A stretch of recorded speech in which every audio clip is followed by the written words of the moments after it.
গতকাল 2025 সালকে আমরা অতিক্রম করে আজকে নতুন সাল, নতুন ইংরেজি বছরের প্রথম দিন 1 জানুয়ারি 2026। আগামীকাল 2রা জানুয়ারি থেকে 5ই জানুয়ারি হুগলিতে বিশ্ব ইজতেমা হচ্ছে। মুসলিম সমাজের আনুষ্ঠানিকভাবে বিশ্ব ইজতেমা 33 বছর পরে হুগলিতে দাঁতপুর থানার অন্তর্গত। সেখানে আমরা লক্ষ্য করছি যে মুসলিম সমাজের কিছু ব্যক্তিকে রাজ্য সরকার শুধুমাত্র ভোটে ব্যবহার করার জন্য 2026-এ মুসলিমদের কাছে মাসিয়া সাজার জন্য সেখানে বিশ্ব ইজতেমার যে আয়োজক, সেই আয়োজকদের কিছু কিছু ব্যক্তিকে সেখানে অসীমা পাত্র, ধনেখালির বিধায়ক বিধায়িকা, এবং এর মাথায় রয়েছে জনাব ফিয়াদ হাকিম। তারা একটা এই যে বিশ্ব ইজতেমা, ইসলাম ধর্মাবলম্বী মানুষের কাছে বিশ্ব ইজতেমাটা অনেক ইম্পর্টেন্ট একটা বিষয়।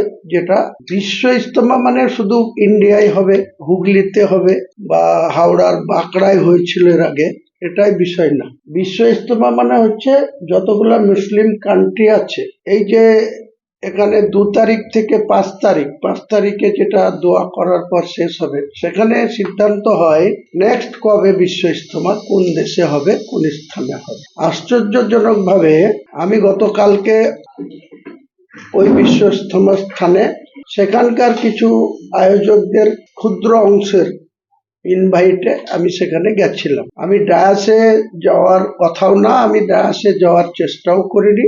আমার উদ্দেশ্য ছিল, আমি একজন মুসলিম, আমি ওই বিশ্ব ইজতেমায় 2 তারিখে থেকে যেতে পারবো না। 2 তারিখ জুম্মার বার, এখানে বাবরি মসজিদের স্থানে 4th জুম্মার নামাজ হবে।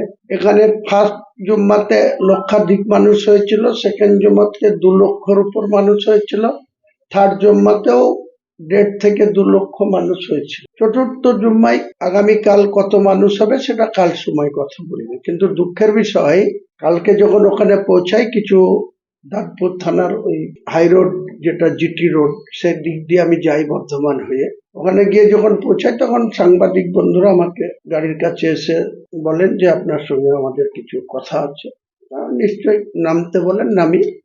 সেখানে যতক্ষণ প্রেস বাইট দিই ততক্ষণ কোনো সমস্যা ছিল না। যখন প্রেস বাইট দিয়ে আবার গাড়িতে চেপেছি, আমার সঙ্গে পশ্চিম মেদিনীপুরের আমাদের দলের জেলা সভাপতি, খড়গপুর গ্রামীণের প্রার্থী হাজি ইব্রা ছিল, আরো আমার কিছু লোকজন ছিল, আমার সঙ্গে 5খানা গাড়ি ছিল। তো হঠাৎ করে যখন গাড়িতে চেপে যাই, তখন দাঁতপুর থানার অন্তর্গত দাঁতপুর থানা থেকে 3 কিলোমিটার দূরে যে মোড়ে আমি গাড়িতে প্রেস বাইট দিই, তারপরে যখন গাড়িতে চাপি, অসীমা পাত্রর খুব ঘনিষ্ঠ একজন ব্যক্তি এবং সেখানে কিছু পুলিশের অফিসারও দাঁড়িয়ে ছিল দাঁতপুর থানা, তাদের অকিটকি নিয়ে অনেকেই ছিল, 5-6 জন অফিসার, বেশ কিছু ফোর্স এর প্রেজেন্টে সেখানে আমার গাড়ির সামনে একজন উন্মাদ, একজন ডিন করে, সে অসীমা পাত্রর ঘনিষ্ঠ লোক, সে আমার গাড়ির সামনে শুয়ে পড়ে যে আমাকে যেতে দেওয়া হবে না, স্লোগান দেয় বিজেপির দালাল হুমায়ুন কবির দূর হোক। এই যে নোংরামি বা তৃণমূল কংগ্রেস যে মমতা বন্দ্যোপাধ্যায়ের নির্দেশে জনাব ফিয়াদ হাকিমরা একটা বিশ্ব ইজতেমাকে যেভাবে মুসলমান সমাজকে তাদের পার্টির গতভাবে ব্যবহার করতে চাচ্ছে, এর তীব্র বিরোধিতা আমি করছি। আমাদের যিনি প্রেস সচিব, তিনি কলকাতাতে প্রেস মিট করবে কিছুক্ষণ পরে। তার আগে আমি আমাদের যেহেতু জেলায় বসবাস করি, এই জেলায় আমরা রাজনীতি করি, আপনাদের এই তথ্যটা দিলাম। সবাইকে আপনাদের মাধ্যমে 2026 সালে বাংলার 11.5 কোটি মানুষকে অভিনন্দন জানাই, শুভেচ্ছা জানাই। সবার সুস্থভাবে শান্তিতে সম্প্রীতি বজায় রেখে সবাই আমরা বসবাস করব। আমরা নিজেদের ধর্মের, যার যে ধর্মে বিলং করি, আমরা নিজের ধর্ম আস্থাশীল থাকব, অন্য ধর্মাবলম্বী মানুষদের প্রতি আমরা শ্রদ্ধাশীল থাকব। কিন্তু রাজ্য সরকার বা জনাব ফিয়াদ হাকিম বা অসীমা পাত্ররা যে আগুন নিয়ে খেলছেন, আমি তাদেরকে সতর্ক করছি, আপনারা আর 2 মাস ক্ষমতায় আছেন। ফেব্রুয়ারি মাসের মধ্যেই যখন ভারতবর্ষের ইলেকশন কমিশন ইলেকশন ডিক্লেয়ার করে দেবে, সেদিন থেকে আমিও পাবলিক হয়ে যাব, আপনারা জনাব ফিয়াদ হাকিমও পাবলিক হয়ে যাবেন। মুখ্যমন্ত্রী কেয়ারটেকার মুখ্যমন্ত্রী থাকবেন। নির্বাচনের পরে ফল যা হবে তখন মুখ্যমন্ত্রী যদি 148-এ পৌঁছাতে পারে তিনি আবার শপথ নেবেন, তাতে আমরা বিরোধী আসনে বসবো, কোনো অসুবিধা নাই। কিন্তু রাজ্যের রাজনীতির নামে একটা বিশ্ব ইজতেমায় যে ধরনের নোংরামি কালকে হুগলিতে করা হয়েছে, আমি এর তীব্র নিন্দা করছি এবং মুসলিম সমাজকে বলছি, আপনাদের বিশ্ব ইজতেমায় কি করে অমুসলিমরা সেখানে ঢুকে অমুসলিমদের লোকজনের নেতৃত্বে অসীমা পাত্রর একজন কাছের ব্যক্তি সে ডিং করেছিল, একটা বিশ্ব ইজতেমার মতো জায়গাতে কি করে সে ঢুকলো, পুলিশ কেন তাদেরকে অ্যালাউ করলো, দাঁতপুর থানা হুগলির তারা কেন ওখানে তাকে অ্যালাউ করলো? তাই সে প্রথমে আমাকে ব্যারিকেড করার পর আমি যখন 3 কিলোমিটার পার করে যখন সেখানে গিয়ে নামি, আমার গাড়ি পার্ক করে দেওয়ার পর যখন রাস্তায়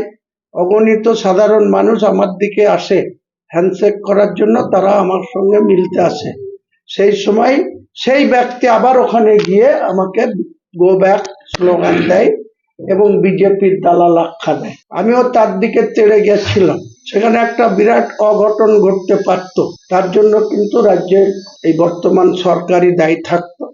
আমি সরকারের কাছে আমি শ্রদ্ধার সঙ্গে মমতা ব্যানার্জিকেও বলতে চাই, আপনি বাংলার মুখ্যমন্ত্রী আছেন, আপনার প্রিয় পাত্রী অসীমা পাত্র ধনেখালির এমএলএ, সে আপনার সঙ্গে আপনি মন্ত্রিসভায়ও ছিল, এখন সে চেয়ারম্যান পদে আছে, তার নেতৃত্বে যদি হুমায়ুন কবিরকে হুগলিতে অপদস্থ হতে হয়, আমি কিন্তু গোটা বাংলার মুসলিমদের কাছে এটা নিয়ে যাব, সেদিন আপনি বুঝতে পেরে যাবেন যে মুসলিমদের সঙ্গে আপনি কি ধরনের দুর্ব্যবহার করতে চাচ্ছেন, আর শুধু ভোট ব্যাংক হিসাবে বাংলার মুসলমানদেরকে আপনি ব্যবহার করতে চাচ্ছেন, তার যোগ্য জবাব আপনাকে আজকে প্রথম দিন 2026 সালে আসুন আপনি লড়াইয়ের ময়দানে, আপনার সঙ্গে আমরা প্রত্যেকটা ইঞ্চিতে ইঞ্চিতে বাংলার তৃণমূল কংগ্রেসের সঙ্গে আমার যারা জোট সঙ্গী হবে তাদেরকে নিয়ে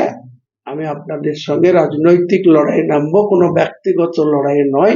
যে নোংরামিটা কাল হুগলিতে অসীমা পাত্রের আঙ্গুল হিলনেতে এবং ববি হাকিমের নির্দেশে হয়েছে, আমি একটা বিশ্ব ইজতেমা, আমি সবাইকে বলবো শান্তিপূর্ণভাবে সেখানে অংশগ্রহণ করুন, লক্ষ না কোটি মানুষ সেখানে যাক।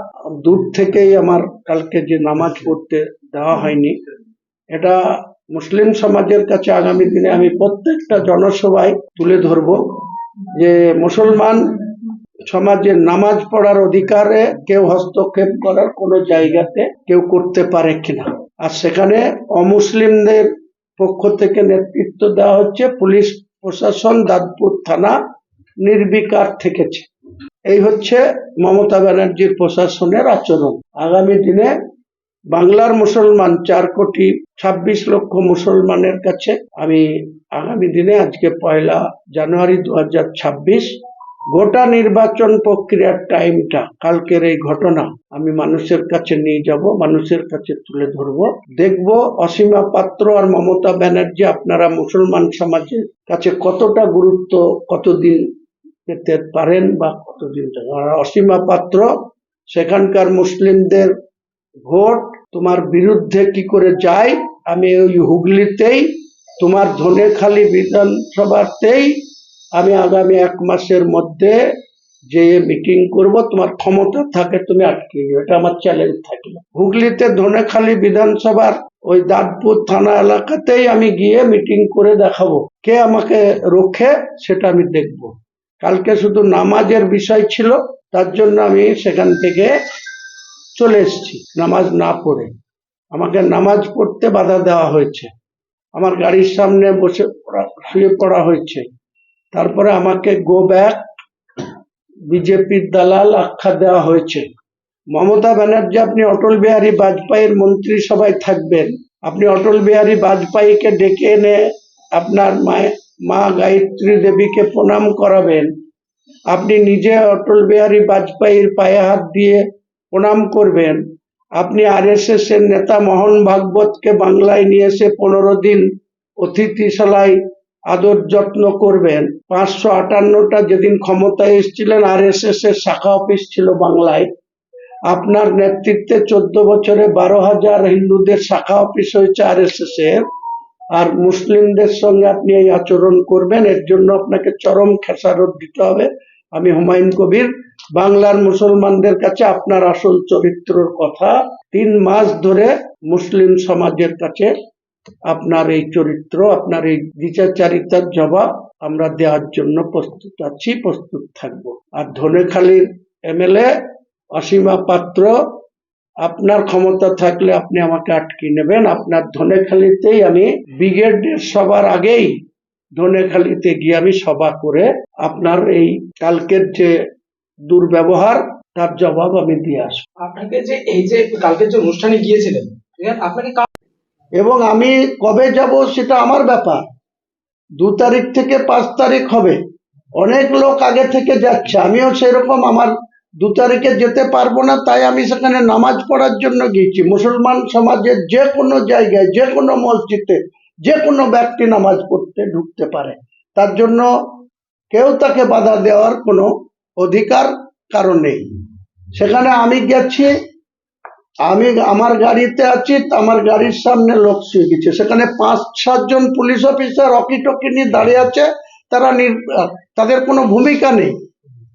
তারপরে আমাদের লোকরা যখন তাকে চাংদোলা করে সরিয়ে দেওয়া হয়েছে, পুলিশ তাদের ডিটেন করতে পারতো না করে, আমি যখন 3 কিলোমিটারে ঢুকে গেছি, যখন গাড়ি থেকে নেমে আমি রাস্তায়, আমাকে দেখে যখন সশয়ের ছেলে আমার দিকে ধেয়ে আসছে, তখন কিছু মুনাফেককে ভলেন্টিয়ার করে রেখেছে তৃণমূলের ওখানে, তারা হুইসেল বাজিয়ে আমাদেরকে ধাক্কা দিয়ে সরাতে আসছে। যাদের সরানোর কথা, যারা আমার বিরুদ্ধে গো ব্যাক স্লোগান দিচ্ছে, তাদের না সরিয়ে আমাকে তারা সরাতে চেষ্টা করছে। এই তো নোংরামি কালকে করেছে। তৃণমূল ভয় পেয়েছে, আমি বুঝতে পারছি। তাহলে এই ধরনের কাউকে নামাজ পড়তে বাধা দেয়, আমার মতো একজন বিশ্ব ইজতেমা বলা হচ্ছে, বিশ্বের মুসলমানদের আহ্বান করা হচ্ছে, আর আমি মুর্শিদাবাদের একজন নাগরিক, আমি সেখানে নামাজ পড়তে গেছি, আমাকে গো ব্যাক বলা হচ্ছে, আমাকে বিজেপির দালাল বলা হচ্ছে। এই তো দুর্ভাগ্য বাংলার মুসলমানদের। কাকে মুখ্যমন্ত্রী করেছি আমরা ভোট দিয়ে, তার প্রশাসন সেখানে দাঁড়িয়ে আছে।